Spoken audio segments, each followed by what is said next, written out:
Kender du det, når du ikke kan aflæse, om personen, du er interesseret i, har gensidige følelser? I denne teori forklarer Pines, hvordan det er muligt at aflæse den indbyrdes adfærd mellem to personer, der måske er ved at blive forelsket.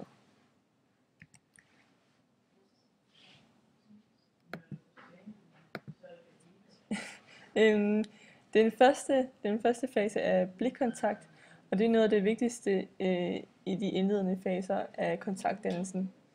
En person, der føler sig tiltrukket af en anden person, vil ofte prøve at skabe kontakt ved at sende blikke, og hvis den anden person har gensidige tanker, vil der også opstå forelskede blikke imellem.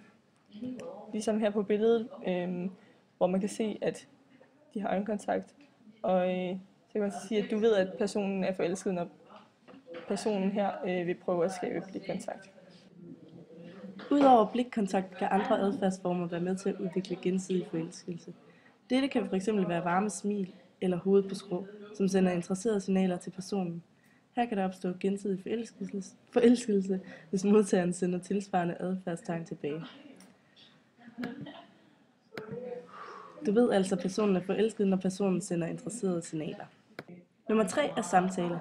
Samtalen er en meget vigtig del af faserne, da den fremmer sandsynligheden for, at følelserne bliver gensidige.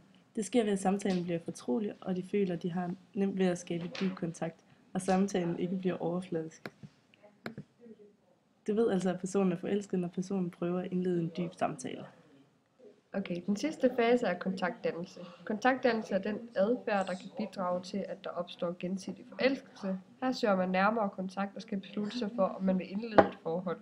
Kontaktdannelse kan fx være en middag. Du ved altså, at personen er forelsket, når den prøver at skabe nærkontakt. Du kan altså bruge denne kontaktdannelsesproces til at finde ud af, om ham eller hende, du er interesseret i, har gensidige følelser. Hvis alle 4 punkter i processen er opfyldt, kan det resultere i et parforhold med gensidig forelskelse.